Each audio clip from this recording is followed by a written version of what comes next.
Yeah, right now. Okay, all right. Shabbat shalom. Shabbat shalom. We are back. We will be picking up where we left off in the Torah portion. We're looking at Bereshit, chapter 19, Genesis 19 and 1. I think we'll probably read through it. Let's see.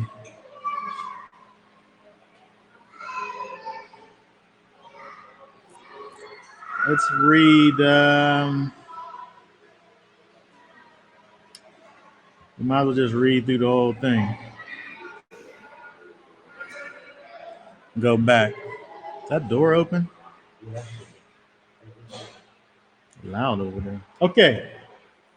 Let us turn to Genesis 19. How about Day? You read that for us. Genesis 19. Genesis 19. Genesis 19. Bear with me. All right.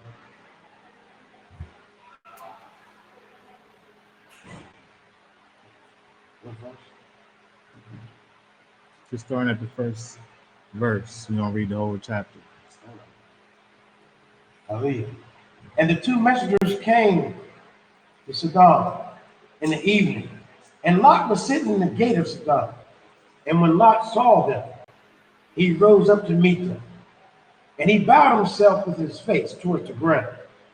And he said, "Look, please, my master, please turn into your servant's house and spend the night, and wash your feet, and rise early and go your way." And they said, "No, but let us spend the night in the open square."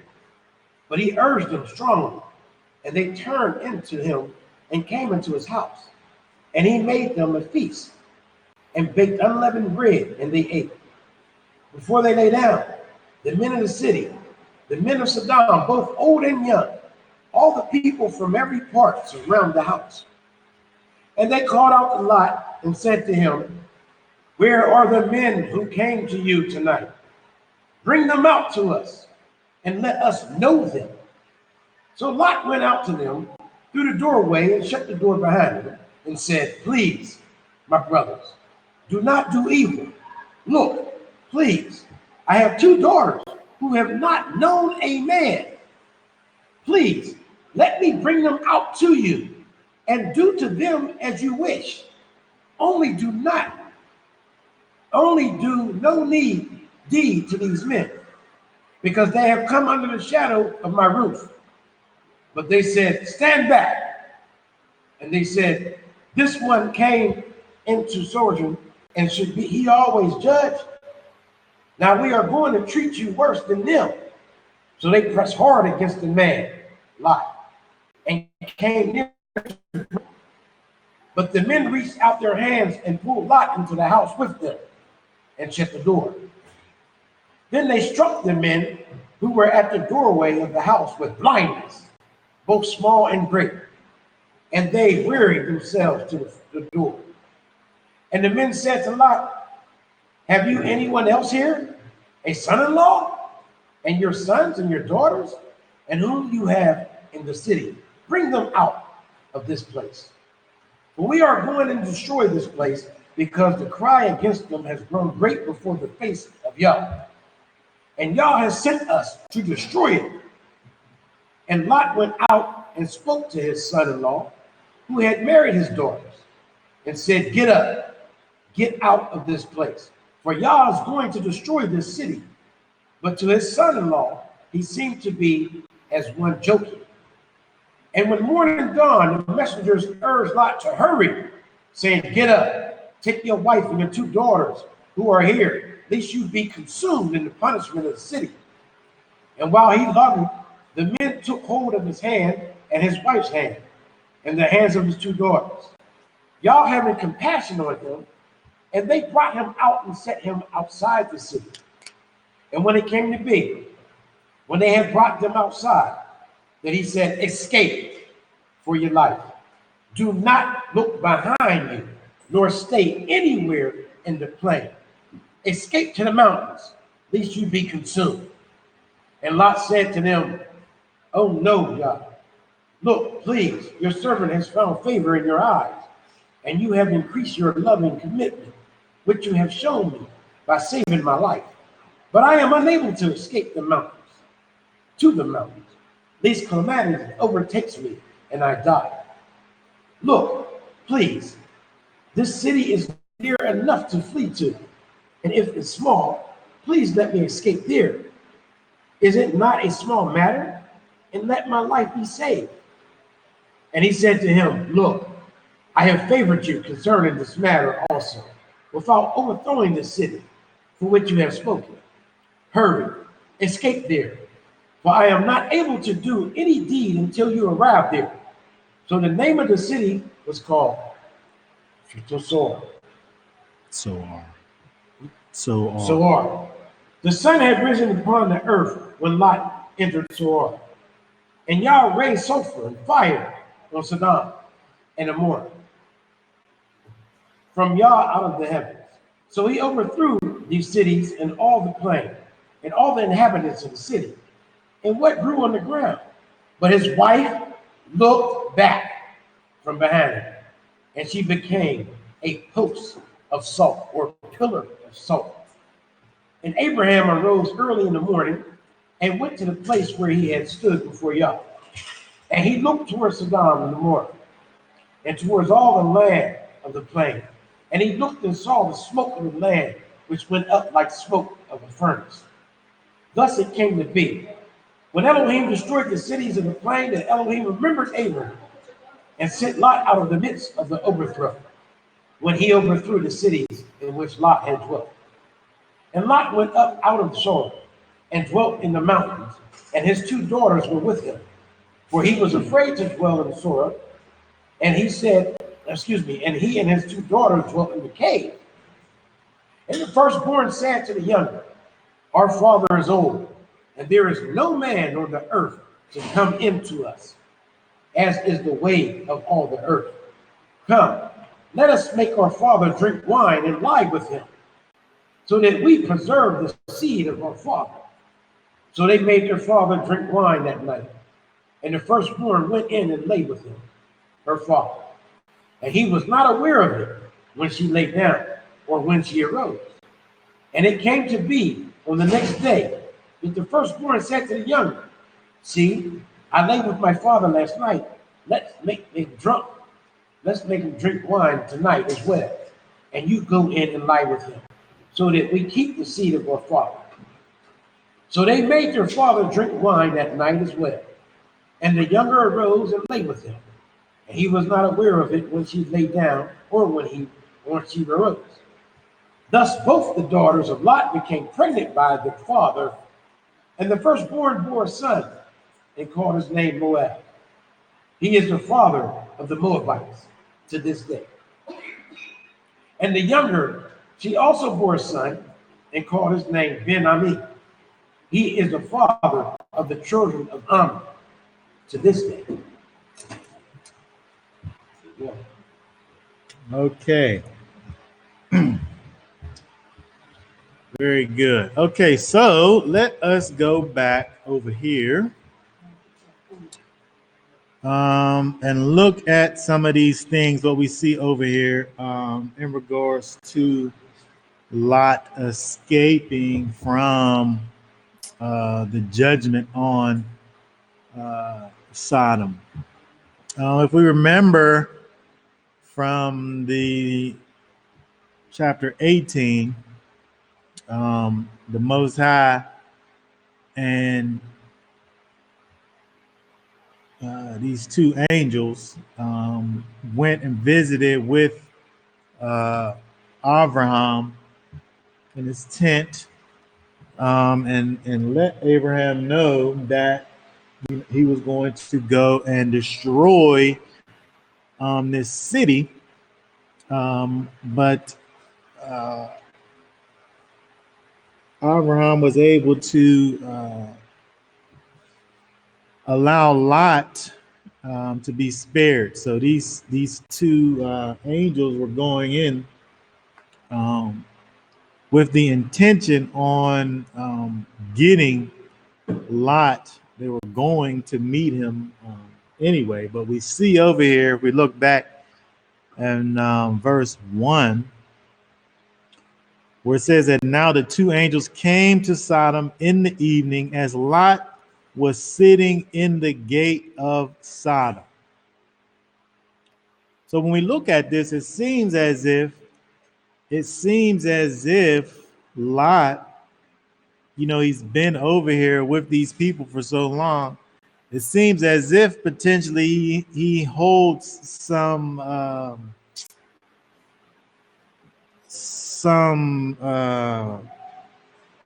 position or something over here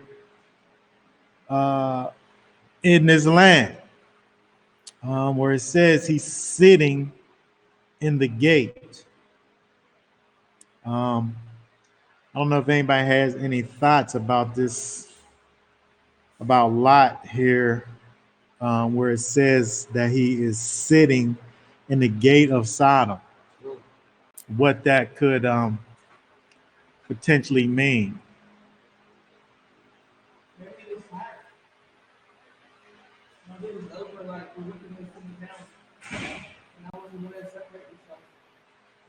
Are you saying potentially that was like a form of? Because in the beginning, he closed the land outside of the gates, and then ultimately ended up, living in Sodom. And now at this point, he's sitting outside the gates. So I guess that over time he got tired of the wickedness. Yeah, I forgot about the fact when he went initially, he went and moved to a place where he ended up kind of getting enveloped by these neighboring places. Potentially, I mean, we don't know what that actually means over there, sitting in the gate. It seems like it's like a suburban, like, I don't think of like the outside of the city. It's like suburban, right? So obviously he had like some form of upscale. That's what I was thinking when I picture when I read it, like, and he's just outside of us.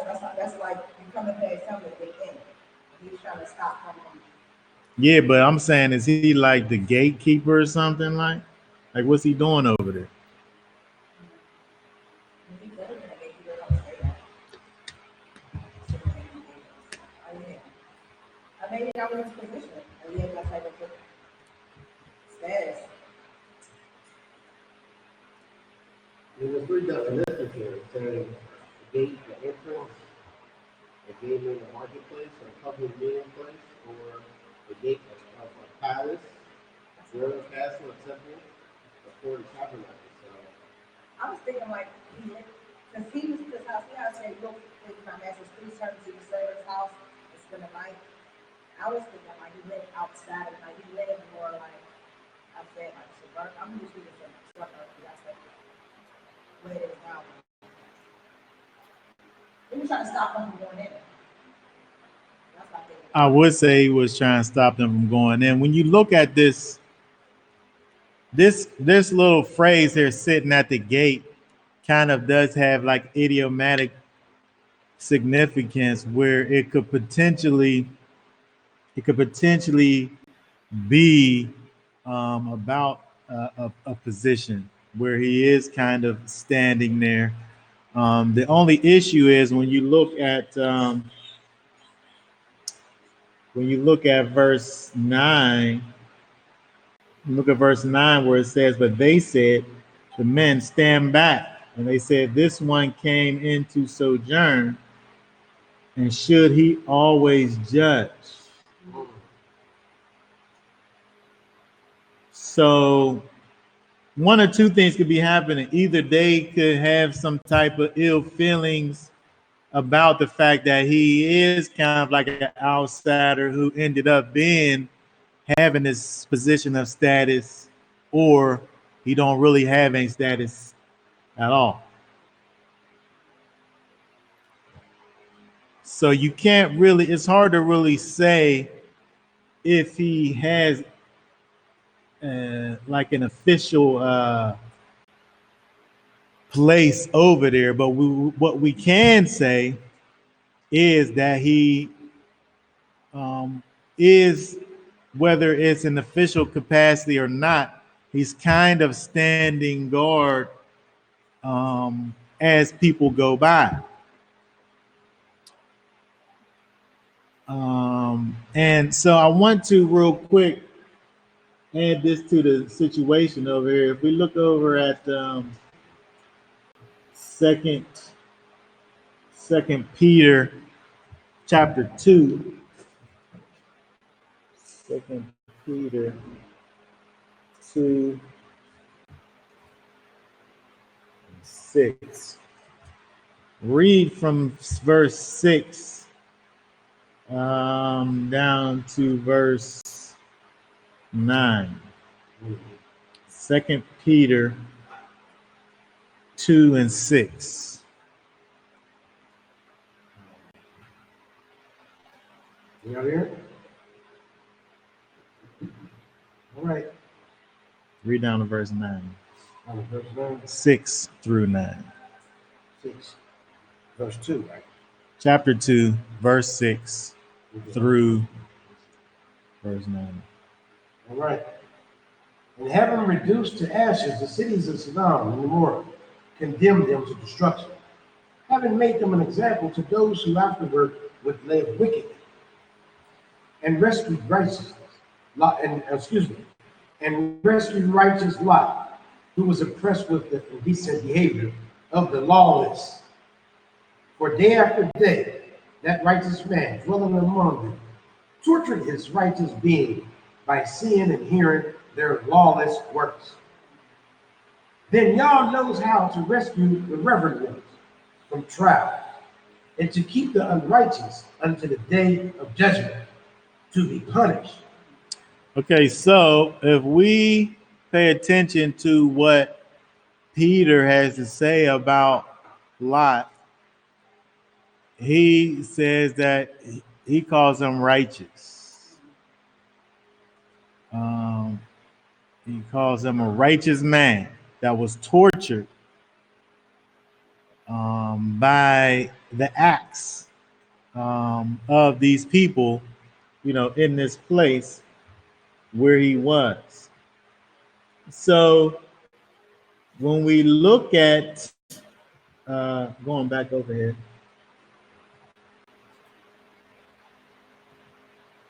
when we look at Lot, and the fact that he was in this wicked city,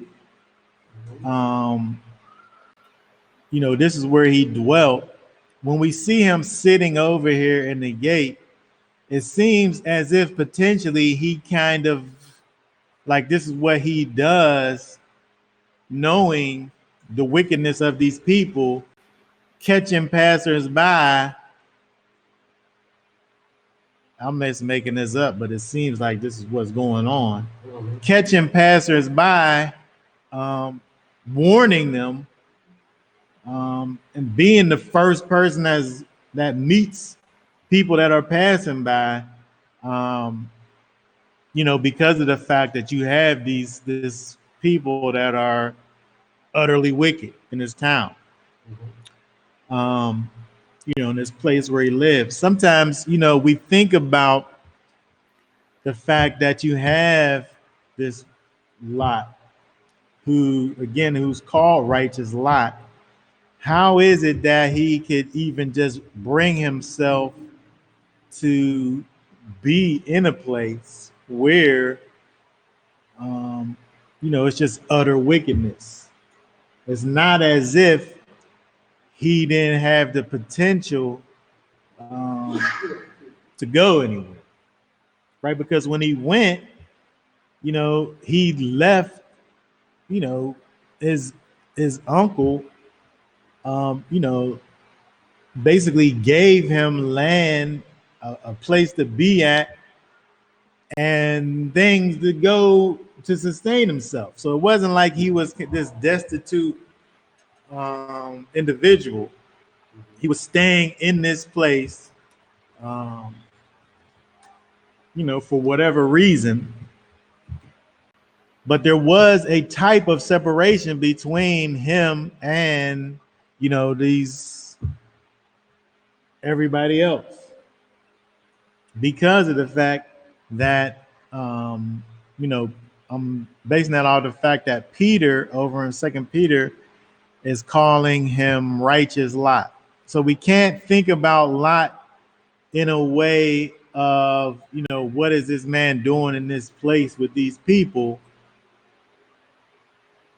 We have to, based on the testimony of Peter, kind of give him the benefit of the doubt and be able to look at him in this place and assume that he's at least trying to do righteousness in this place that's full of wickedness. And then we can even see him doing this with these people that are going by, right? These two men, these two strangers that he encounters on the way. Verse, I guess that's still verse 1. When Lot saw them, he rose to meet them and bowed down with his face to the ground to these men. And he speaks to them and tries to get them to come to his house. Now, again, when I'm looking at this and again, thinking about the fact that there's a difference between Lot and the people of Sodom and Gomorrah, him being called righteous by Peter, there must be some righteous reasoning behind these actions. So to me, it seems as if he kind of is just, like I said, it's just almost like this, whether it's self-proclaimed or appointed kind of welcoming committee to this place. Whether he, tries to veer these people away or even let them know what they're about to be facing, when these people are going into this place. Now, when we think about what he does over here in terms of going and bowing down to these people, we have to remember that,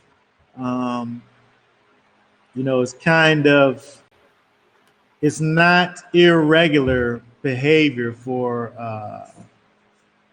people to deal with people in this kind of a way. It's not as if he's kind of he's not being like over whatever when he goes and basically submits himself to these people as a servant to these strangers that he meets. I'm saying that he doesn't. I don't think that he understands who these people are exactly. And he's just basically, I guess, to kind of oversimplify what he's doing, he's just being really nice to these strangers that are coming to his place. Yeah, that's what I was wondering too, because when you see where it says the two messengers in the Hebrew, it's called them angels. Say it again.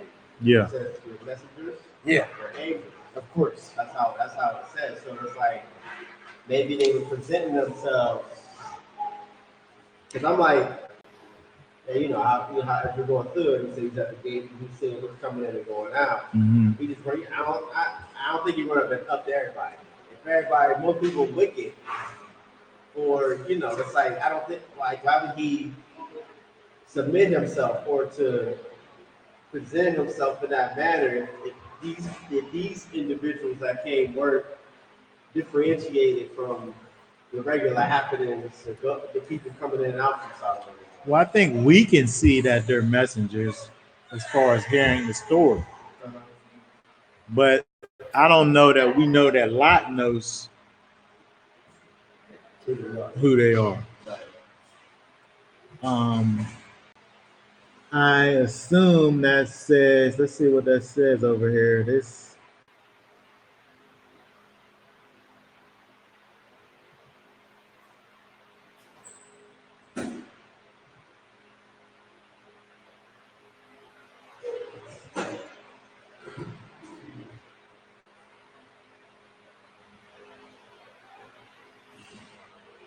word is malak. Angel. Lot. Malak. That's angel, right? Or king, angel.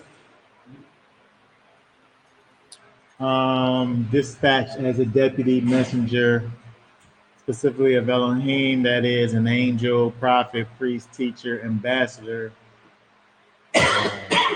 so on and so forth. So I'm saying we know who it is. It's the two that was with the three that went to be with Avram. But I guess the thought is, does Lot know who that these are messengers of the Most High? I'm saying that looking at basing what Peter has to say about Lot in terms of his righteousness, because it's hard for me to even look at Lot in that way, knowing that he's not like stuck over there. No, he's not. He's not stuck. He can go and come and go wherever he wants, but he chooses to be over there. And then Peter is saying that he's righteous. So now we got to look at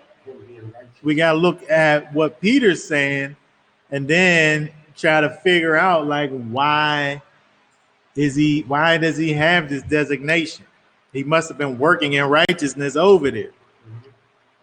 I look at it this: if he was working in righteousness, then he may have a ruach of discernment as well. So I mean, he could have known who they was, which is why he was so adamant about offering them his daughters. Well, he wasn't offering the but two men his daughters, though. No, when he said, "Take my daughters instead and do what you will," in that aspect. So I mean, it's hard to say if he knew or if he didn't know. We can only speculate from that point.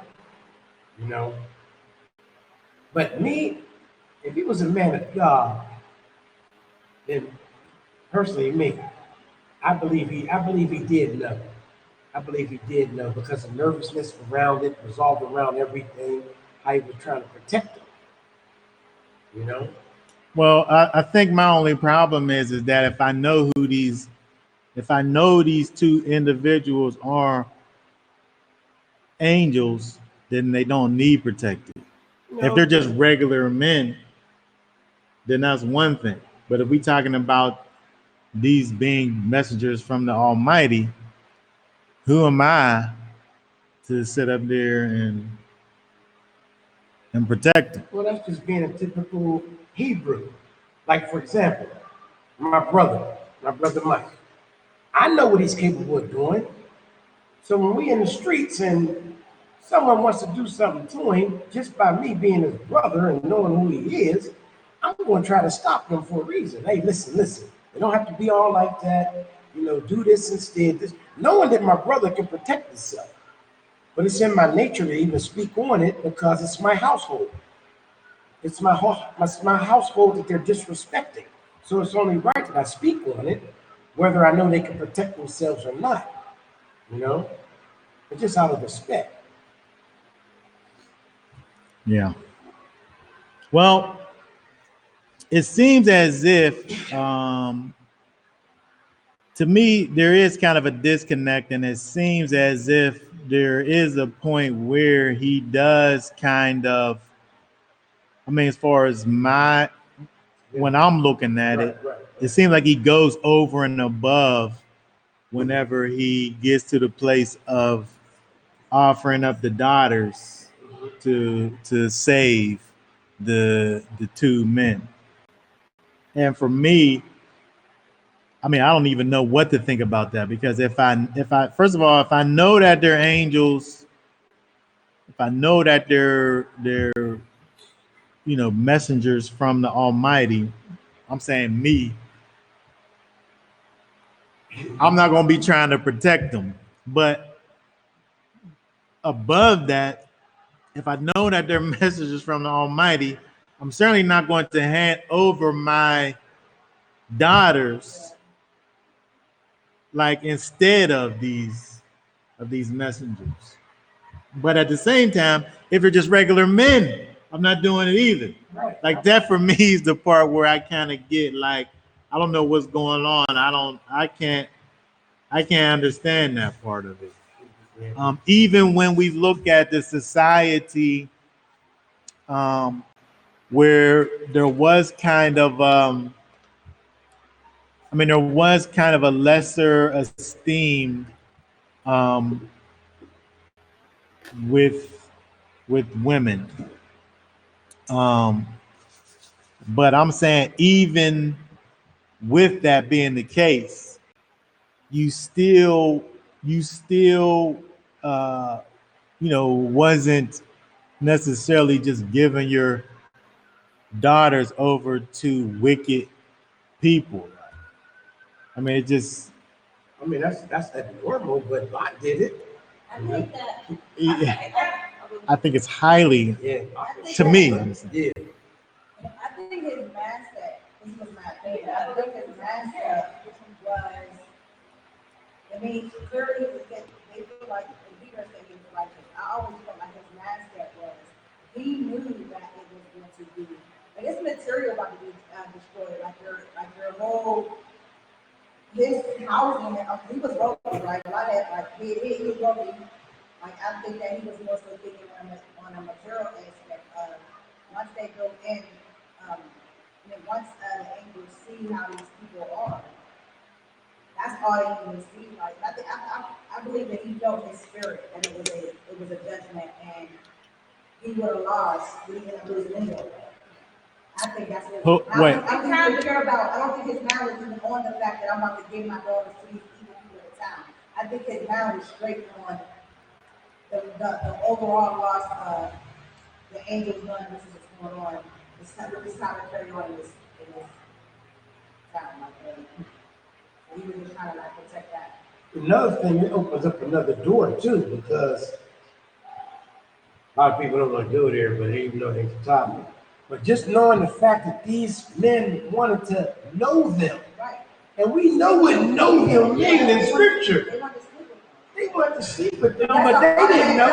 Like, but they did not know. They probably did not know they were angelic beings. That's kind of like with I think it was Isaac. I don't say the moment. I know the brother had told the people that there was his wife was his sister to save his life. That was Abraham. Abraham, right. So it's kind of like the same situation. Like, okay, this is like a live or die kind of thing. Even though in the end, the man ended up coming to his senses like, yo, like, this your wife, why would you tell me to sleep, you know? Right. So it kind of ended up working out in the end, you know, because it was God and the Most High smiling upon him. So he protected it from the fouling that man's life. I kind of feel like that's the same situation, you know? I don't think he was even. I kind of feel like it. in his case that it wasn't even. His mind wasn't even on the fact that I'm about to give my daughters to these evil men of the town. Right. He was trying to avoid a wrath. Avoid a wrath, right. I was like them to this town because they want these men, and not only are these men, but they're And these are angels at that. He knew, like, I feel like he told his spirit what it was already. I mean, they just said the judgment's on the, what did they say in the beginning? Like, the one that was the judge or whatever. Right. So he was just more so thinking on a, right, that's not what Yeah. happened. So let me try to. I think the problem though, I think it's a problem with that thought process because if he knows that these are angels that are about to administer the wrath of the Most High in this land, I'm saying there's no reason for him to take that extra step and say, "Here, have my daughters." That's the part. That's the part where it's a disconnect. If you say that he knows that they're angels and what they're there to do, why is he offer his daughters then? Well, there's a materialized with that too. His wife, even when he told him to go, his wife, like, they're leaving him back. I mean, he's getting destroyed, so all your belongings go with it. So that was. So you're gonna just say, well, I know I'm gonna lose all my material things, so I might as well lose my daughters too. No, I feel like he was trying to prevent. Well, I look at it like this: a man is not going to offer his daughter to a nominal man for just a out of normality. It had to be a significant, I would say, type of sacrifice. But not only that, a majestic thing for him to know that this is very serious. So he would say, "No, take my daughters instead." Why would he do that to normal men? Why would he do that just knowing that this man is a normal man? That's absurd. I'm not giving my daughter over for no nominal man unless I know that this particular man is something very special. Then I'm going to offer my, hey, wait a minute, take my daughters instead. Do you understand what I'm saying? But see, I understand everybody have a different interpretation in it, and I just have to respect that. I don't think it's like interpretation. I think it's more so like, if this was me, how I would handle the situation. Like, if I had a daughter, would I give my daughter to a man? Me? No, heck no. I wouldn't do it. But guess what? If you knew it was what? From your standpoint, like, If you knew it was an angel, angel or not, I would not give my daughter. oh, you gonna tell y'all? Y'all forget that. I wouldn't do it. Especially like the Satan. Like, I get my kids say no. But if you know it's a righteous person, if you know these are, I get that part, because that's not gonna do is Yeshua, like they're like at the end of the day, Yeah. like they're on loan to you. Your daughters are not even yours anyway. Right. Yeah. So depending on how righteous you were, it's like a lot of people see here what they did, what Abraham did when it was time to get. Say that again.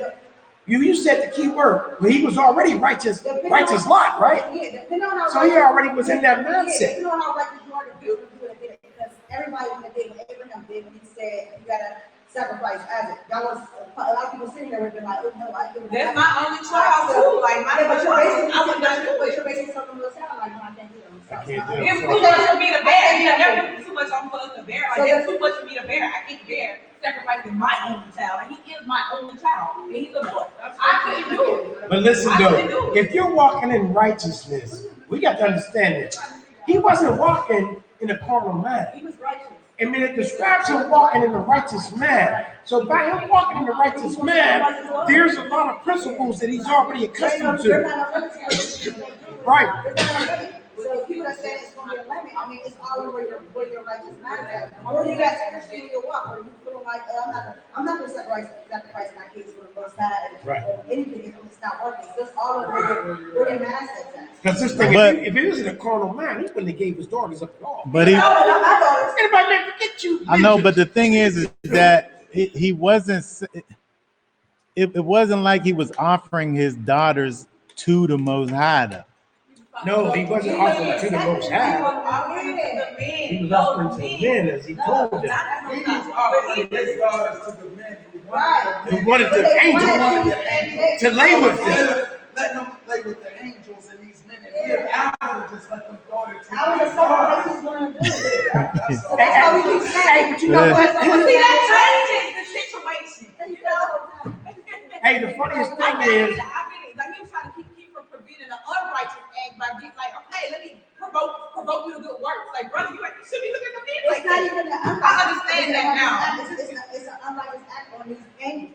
But that's the underlying the angels. It's not like it's No, the angels weren't. Well, let me just say that to me, like this whole thing that y'all are saying breaks down when he knows that they're angels, because along with knowing that they're angels, you're knowing what they're capable of doing, or they don't need to be protected. So you're doing this thing that it really doesn't make sense. Because if I know, if no, but why do I no, but I'm not even bringing that into the situation if I know that they're angels, because I know that They can protect themselves. yeah. Hey, Chris, And it's not just about these are some strong men or whatever. If we're going to say that they're angels now, that's where I'm saying the thought breaks down, that because if I know who these spiritual beings, I don't got to do none of this stuff. I don't even got to get into this whole thing of giving them instead, because they're angels. I understand that, but guess what? That's your thought. And that, wait a minute, that's what he's entitled to. I don't want to show these angels how perverted these guys' mindset is. So I'm gonna, you know what I mean? I don't want them to see how wicked these are. Hey, Chris, if you know I can handle myself and we are in the hood, right? Hold on, but you're And they not approach an I angel know, though. I'm talking about You're on a just a lesser. regular guy. This is on a lesser scale. So it's even greater on the angelic scale. On a lesser scale, you know that I can handle myself. And you still want to say and speak on my behalf. So we're talking about a greater level than that. Now you know that I'm an angel, you can go above and beyond. But what you gonna do if I'm just Drake? Oh, wait, the scripture, like the unclean angels unaware. So, like, if he didn't know that they were angels, he did a just thing by trying to protect those people, even if he didn't know.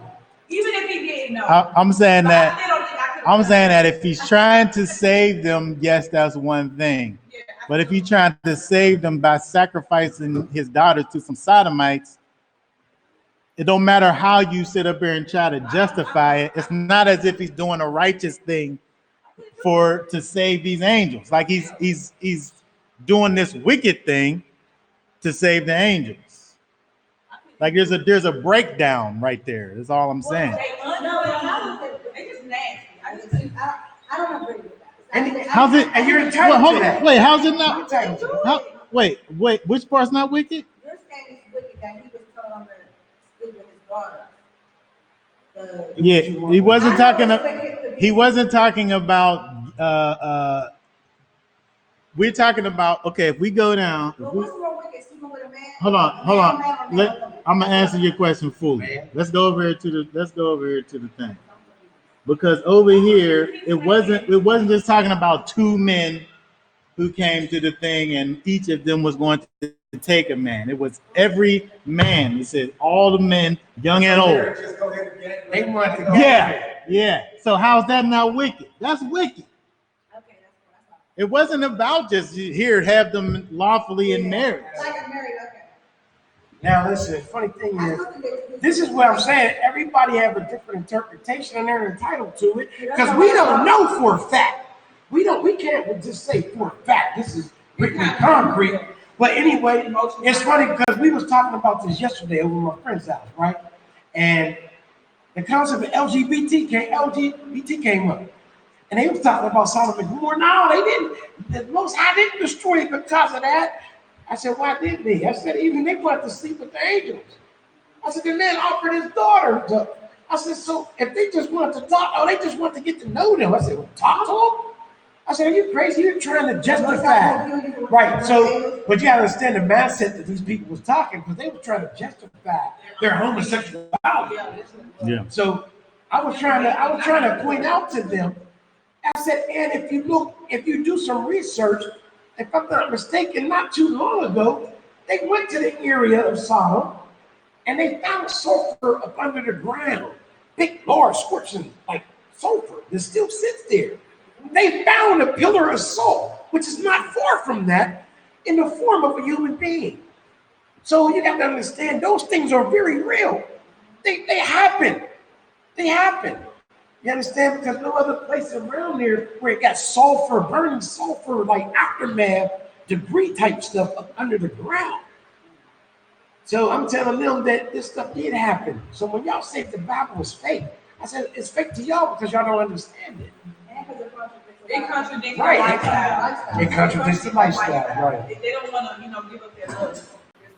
Yeah. Why So everybody in America let it go to church? I don't- They walk like that. Well, I tell you this though, whether he knew they was angels or not, Sodom and Gomorrah still got crashed. They still got hit. You know? So you know what Cat Williams was saying about that? He said, "Man, you see what the Most High did to them? Y'all still doing it." if we look over there, All right. look over at verse 6, because again, we don't know what he knew. We can only look at what he did, and we can't really say what was what. We could just, like you said, we just really just making assumptions and speculating based on what he did. But all I'm saying is that I'm just giving him the benefit of the doubt based on what Peter said. But verse 6 was another thing that happens over here, where it says, "But Lot went out to them at the doorway, shut the door behind him, and he said, 'Please, my brothers, do not act wickedly.'" Which was another area where I'm looking at is this just Lot being diplomatic over here, trying to kind of cool the situation, or is he really dealing with these people like brothers? Out of respect, saying brother. That's like I say that today. I call a lot of people ops and brothers, you know. Even like it's So you saying he was just being diplomatic right there? diplomatic, because like when I be downtown and like certain brothers will walk up to me, I don't even know them, and I'll say, "What's up, bro?" And I'll say, "Shalom, Ak." They don't even know what Ak means, but it's out of respect that I'm saying it, Shalom, Ak. Because everybody Shalom, Ak. really ain't you. Right. Now, when those group of young guys was getting ready to do what they was going to do to those certain people, even in that event, I said, "Brothers, chill. Listen, brothers, it's not that serious as you think. It's just a formality of, I tell you what, tearing all the defense down to that person approaching you. Letting them know, look, I come in peace or something of that nature. Mhm. Because if I walk beyond him and I don't know him, and out of the blue and say, 'Hey, bro, I like that hat, brother. Where you get it from?' That's going to tear his defense system down for him to say, 'No, you asked me that crap for?' Because first I informally said, 'Brother.' So he's going to feel, okay, well, he's not a reason to be a threat. He's not a threat, So in that aspect, when Lot was saying brothers this, brothers that. You saying it's just purely diplomacy? Yeah, he was trying to calm him down, I think that's well. Because he obviously wasn't like-minded with these folks over here in any way. If we're going to sit up here and say that he was righteous. Okay, so verse 9 over here, when they bring up this whole thing about him acting as a judge, and they say to him, "We're going to treat you worse than them." Mm-hmm. Whatever it was they was planning on doing to these two strangers, these two messengers or whatever, Jack Lottie. they was going to do worse to him, they said. And you know what that reminded me of? My brother, one of my friends that got killed in Garfield at the Turkey Bowl, and all he did was try to break up a fight, or the police officer, all he did was try to break up a fight, and they turned on him. We're gonna do to you worse than what we're gonna do to them. You understand? I thought his brother got killed that way. Yeah. And he protecting his cousin when he turned around and walked away. The dude Brandon got, this was just a fight. He wasn't even a game banger. He just was a fighter. Right. And his best friend told him to walk away, went down on Henry, and the boy went and he got a gun and shot him in the back of his head. Yeah, I seen that happen before where a person, they have an altercation downtown, a pedestrian or a Samaritan type of person to come and intervene on their behalf. Y'all don't need to do this. Blah, blah, blah. They'll turn around and be like, what? Who is you? And then treat them worse than who they was getting ready to fight against. It does happen, Yeah. you know? Yeah. And but I think the thing that we should look towards when we think about all of this stuff is when we look at Lot and we look at the fact that whatever the reasoning was behind what he was doing, the legacy, I guess, that he leaves behind was that he was righteous, right? So he was able to maintain that in spite of the fact of him being in this place that was utterly wicked. Like if we say that he was standing at the door, the gate of this town, warning those who were about to enter that, what they were getting themselves into, at least if it's only just these two people here, we can say that he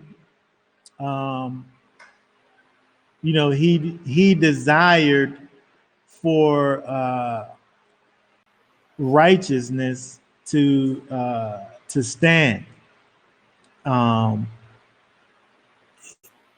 He didn't want for wickedness to reign in the situation over here. Right. So it's almost like we can look at Lot and see where he kind of wanted to enact change or be a beacon of light in this place that was literally utter darkness, which was Sodom. The rabbit hole rebellion, that's FB, Joe. She said, man would not stand a chance against the fallen ones without intervention. Anyway, she's right. So, what if Lot never said anything? What if Lot never said anything at all, man? And just let the men do what they had tried to do? Do you know how much crazy stuff would have happened from that point on?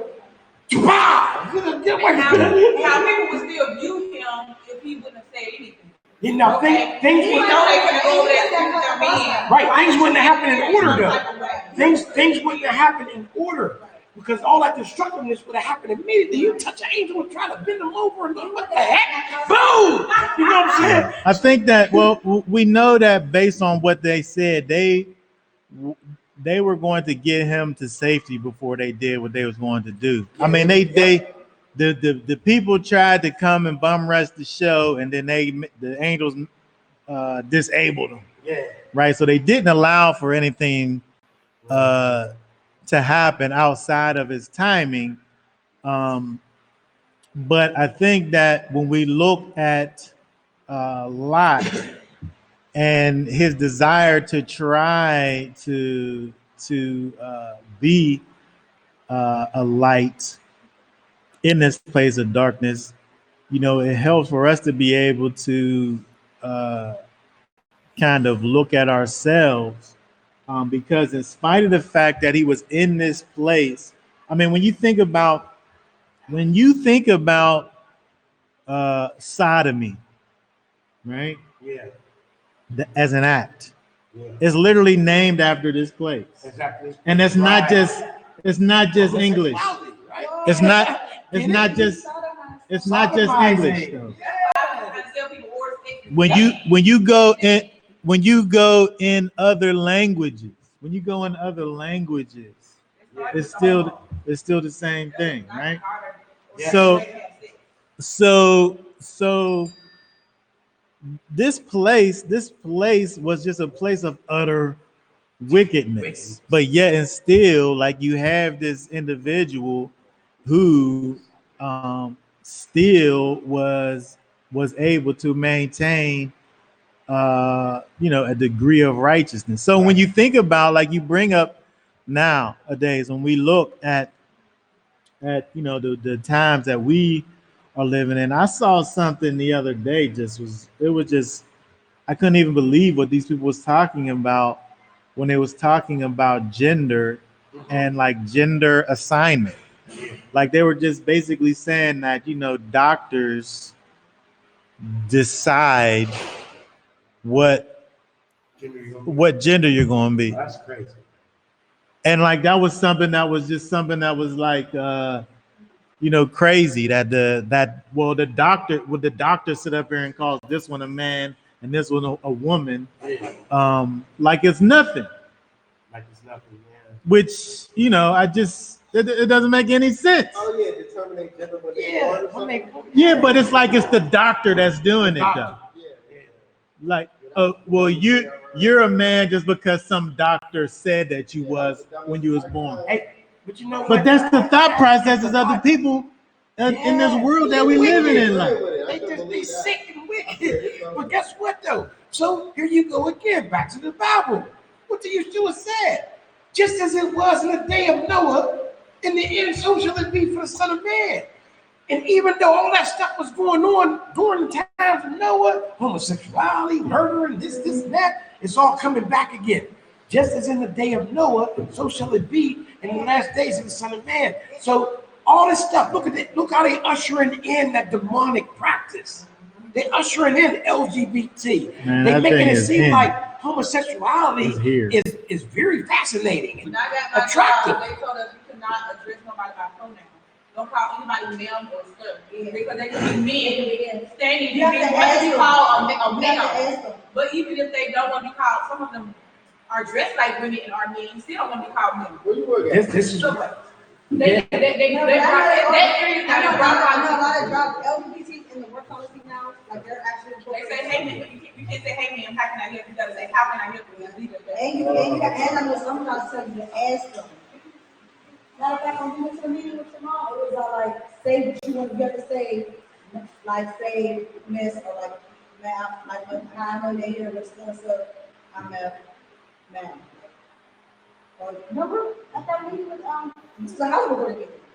Swear to goodness, there was a whole bunch of like businesses, this market business, and we're all sitting there around the table, like you say who you're there with, right.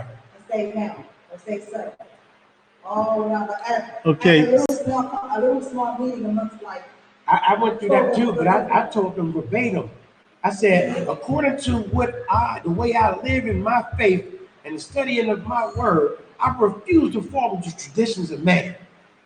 I said, I'm not going to sit here and call you something that you're not. I said, now, if I've been a little, I will take it upon myself to not say anything. So I will do what you say, man, help you. I'm not going to say man or sir, because I'm not going to give you the opportunity to try to correct me and tell me you a woman when you are a man. You know? So the way that we kind of identified and with what's going on over here is that this thing that was going on was made to be normal. Like this was a normal, regular thing that was going on. As wicked as it was, this was like they saw these two strangers coming, and then they all came and was like, excuse me, like, let us get in on this thing that you got going on over here. Who's Like, that? Who's that?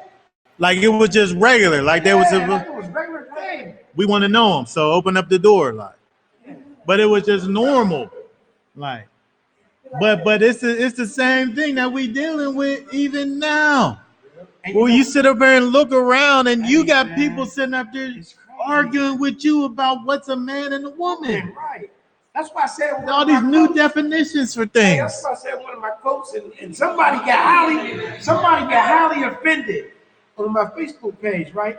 Because I said the sin that used to hide behind alleyways and closed doors are now flamboyantly parading on the avenue of here I am. So I had somebody say, "What are you talking about?" Blah blah blah blah. They don't hide it no more. And here's another thing, I used to think like, Cause I always working with a guy that was like, he was gay. And, at the time, it was more like an in the closet thing. Yeah. You knew by the way they talked to who they hung with. It wasn't more as, I think it started getting more incorporated when I was like in 12 and you started seeing people actually with their girlfriend or boyfriend. But prior to that, it's just like he hung with girls, so you kind of knew. Right. But I remember my logic when I was younger, I always believed that whoever was like that, they were touched. Mhm. That was not their outside, they were molested, and that's how that happened. Especially in our culture. Mhm. No.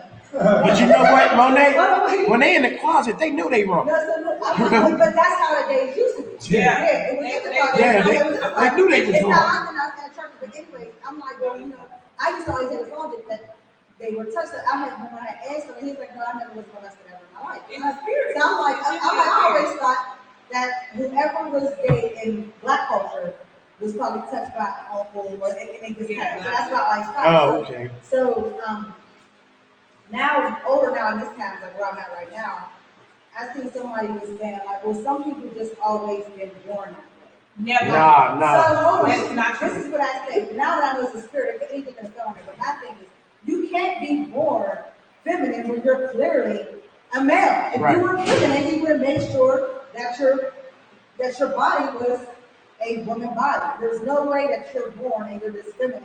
That's just Psychology. they'll say that now that. that some people was also say were younger, that's how they always work.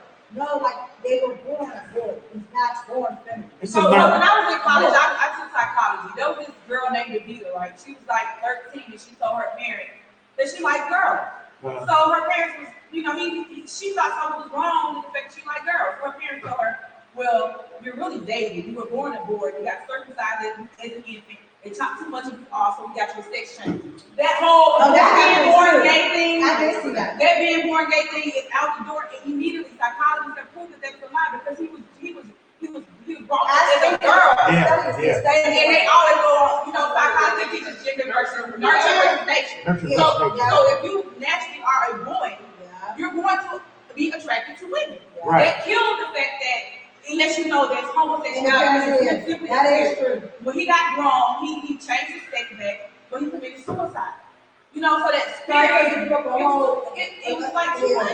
Yeah, that is true. Because a lot of times when their genitals go is not when it's like in the doctor's eyes, it's this man going y'all job. But the doctor's eyes, when it's not all the way developed how what they think is normal, Right. they'll tell the parent like, he's in the teens when he's like, so you might as well just Let's just do it now, huh? So that's man going. Man. That happens. That's a fact.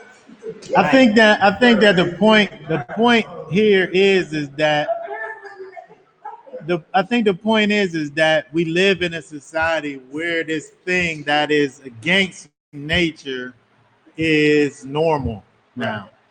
And it's the same way that we saw over here with these people over here, where this thing, which was obviously gross iniquity, became normalized. And now we live in a time where the same thing is going on, as where this thing where you want to look. I think everybody should have the right to believe whatever they want to believe. If you want to believe that you're whatever you are, believe that, because I'm gonna believe whatever I believe.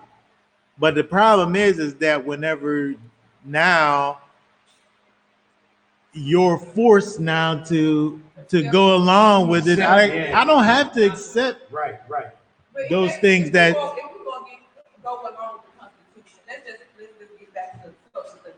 If we go along with the Constitution where you have freedom to practice your religion, their religion contradicts what I believe. So why should I have to compromise my beliefs to? Right. Yeah, well, I mean, the thing, we can only look at that. We're going to look at that document for so long because the document really is against us to begin with. But all I'm saying is that when we look at this, bringing it back to Lot, when we look at the position that Lot held, is like unto where we are today, where we want to strive to live a certain way, but there's wickedness all around us. where it infiltrates even our very homes. Yeah. Right? Because we could say whatever we want to say about Lot and his righteousness and his level standard of righteousness, Right. but we can't look at his daughters the same way. I mean, they obviously were influenced highly by their surroundings, Yeah, by the right. society that they Yeah. lived in. Right. Right.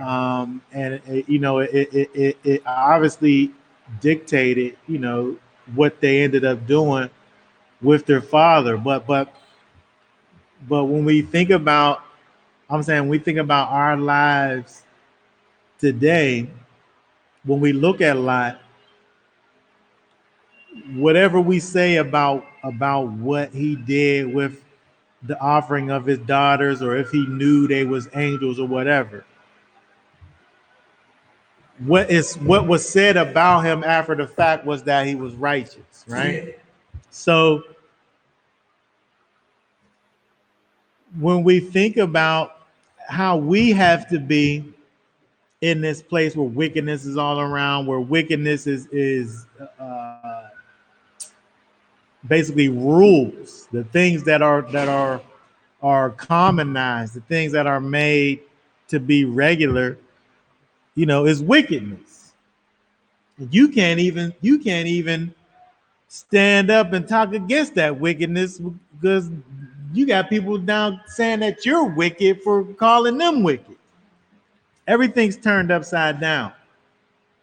But when you look at, where we are in terms of when we have a real relationship with uh, the Father, when we have a real relationship with Yeshua living inside of us, I'm saying, how much more so can we live in a place that maybe it's not to the extent of being as bad as Sodom and Gomorrah, but at the same time, we got the Ruach living on the inside of us, right? So we're from a spiritual perspective, kind of have tools that wasn't afforded necessarily to Lot, where he was able to maintain in a place that was potentially more wicked. Like he was living in a place where our society is like moving towards. But we, as professed believers in Messiah, who have the Ruach inside of us, should be able to at least be able to be on the same level as Lot, in our days and time, because of the fact that we have the Ruach inside of us. But when we look and we see people who say that they're followers of Messiah, and yet and still, when you kind of weigh people and their actions against the mainstream or the world, let's say, you can't tell the difference. When they're able to look back a lot, you was able to know that he was righteous. It wasn't kind of a if kind of a thing in terms of his in terms of what was her in terms of what he was considered by the forefathers. But I'm saying that we, as followers of Messiah, we kind of have an upper hand, and the surroundings that we have is kind of building up to that place. So I'm saying that we don't have an excuse. We don't have an excuse for allowing these outside wicked influences to be the thing that dictates our lives. We can look and see where our society is breaking down and turning into this place that's like unto Sodom and Gomorrah. But Lot literally lived in Sodom. Like he literally lived in Sodom. Like that's where he was at, right? So I'm saying that when we look at this, at the story of Lot, it should, people should look at, I'm saying Lot as an individual. It's because there was an obvious breakdown in his family situation, I would say. But Lot as an individual, in terms of maintaining that standard of righteousness, that's he's kind of a picture of what we should be striving to do. And again, when we are professed believers in Messiah, who have declared Messiah to be our master, right? The ruler of our lives. We kind of have an upper hand over